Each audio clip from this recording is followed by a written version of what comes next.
know. Maybe they are. I don't know. I told you guys last time. We're in negotiations, and negotiations are never fun. It's never fun. So you're not ruling out a return to Spike at this point? Not ruling out anything. You say you're talking We're not to ruling out a everybody. return to anywhere. But do you have front runners? Do you have you kind of narrowed it down to? I don't even want to talk about it. It's stupid for me to even talk about this while we're in negotiations. It makes no sense whatsoever. We're negotiating with all the networks. That's it. This isn't specific about a negotiating with a network, just about a UFC channel. You talked about that in the past. The fact Because people think that we're the one sports organization that can pull it off. I don't know if that's true. I guess what are the difficulties in that? And it seems like, maybe the NFL Network right now is the only one that's succeeded to any. Golf Channel has too, but NFL Network is huge ratings and nothing. I agree. I like I said, I'm not a big sports guy, but I like watching football. Football's fun to watch. I don't think I've ever watched the NFL Network ever. Like you said, they're the most successful, so I don't know. You said you're coming back to Vancouver. Would you avoid the June date next time? No, not at all. Everybody's talking like this thing is a disaster. No. Oh my God, it's not. We're happy to be here. The show is successful. It's going to be great. No, I wouldn't change this for anything. We're happy to be here. Dana, can I ask you about Dan Hardy? He's moved to Vegas. He's working on his wrestling and things like that. He's lost 3 in a row, though, under different circumstances. How important is the Lytle fight to him, and do you think he should have maybe moved to America a little earlier to work on the whole Wrestling thing? Maybe. I like Dan Hardy. You never know. You never know when a guy's going to go on a 3-fight skid, 3-fight win streak. You never know what's going to happen. I mean, he could come back and turn it around tomorrow. It's tough to say. But yeah, these guys that don't have the best wrestling, you might want to go to a place where there's great wrestlers and train there for a while. There's no doubt about it. Did you have your meeting with Roy? I hope not. I was going to say, did you have your meeting with Roy? I did. I did have a meeting with Roy, and it went well. I was actually happy with it. So what do you think? Is he going to change something moving forward? Did you guys agree on a plan of action for him? Or? I don't know. We'll see. Watch and see what happens. We'll see. Your line about 240 at the press conference was a very apt line. I mean, that would have been a good. Did you bring that up to him in prior meetings? Absolutely. I said the fat thing was funny for a minute. It's not funny anymore. Right. How did he respond? The thing is with Roy feels like he's an athlete that can perform. He says, if you look at my entire career, I've performed at this weight. He said, there's talks of him being sick the week before the fight.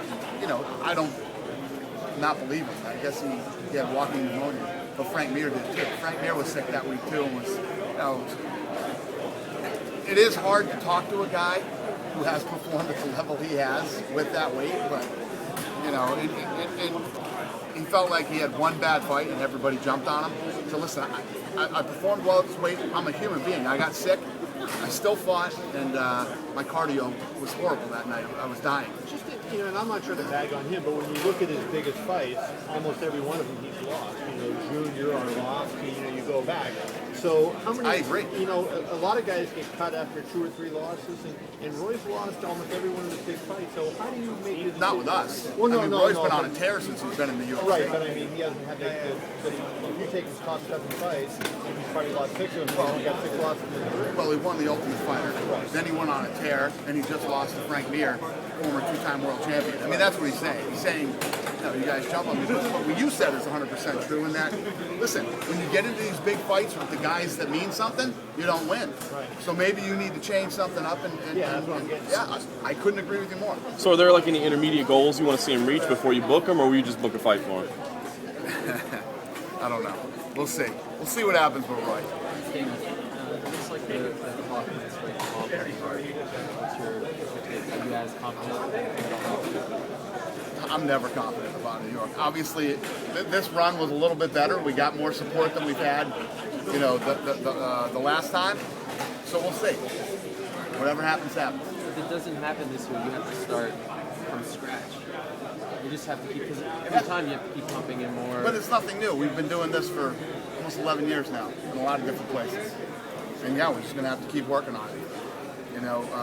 I know the union was there battling us the day that we, literally in the halls that day, battling us the day that we did it, and we still had a great vote.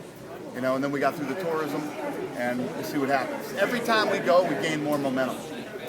Sheldon Silver says, though, that he's heard that people wouldn't vote for it. But don't you find it weird that they're not even putting it up for a Yeah, vote? That they're, absolutely.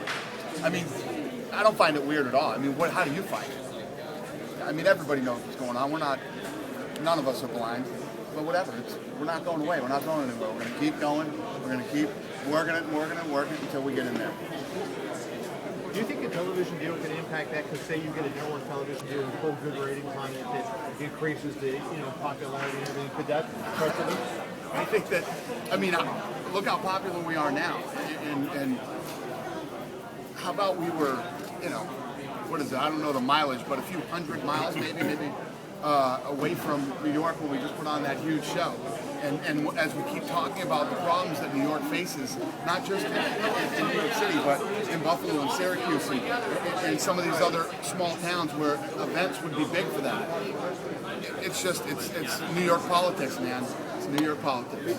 I guess I'm getting it. You're bigger worldwide than maybe a lot of the American sports, but in the U.S. obviously you're minuscule compared to say the NFL. Right. So my point being is if you could get a network deal that would help, just like it help the NFL raise its profile, do you think that that's the kind of thing that would add the pressure on New York people to say, well, guys, I think if we were on NBC at 9 o'clock at night and pulled 200 million viewers watched, I still think we'd be dealing with New York politics. Yeah. Dana, when you announced the Diaz GSP fight, obviously like today, Kevin brought up, hey, will the heavyweights come over? People are asking, will Gil come over and do a lightweight title fight? Are fans getting a little too anxious with that? Are these crossover fights not going to happen as quickly? Maybe it's everybody I'm hopes. glad the fans are excited about it. It's part of being a fight fan is getting excited about fights. And the fact that fans get excited about fights and media guys get excited about fights and want to know what's going to happen next, I love it. It's good stuff. It's just the answer is I don't know. If I knew, I'd tell you. I just don't know. We're trying to figure this thing out. First of all, we have a deal with Showtime, and we're going to honor that deal with Showtime. And Showtime has worked with us really good. I can't believe you guys are going to hear me say some positive Showtime stuff right now. But to be honest, and no joking, they've been great with us. We've worked together very well, and we'll see what happens. Hopefully, we can make this thing work. How did the Diaz one? How did we get the Diaz fight?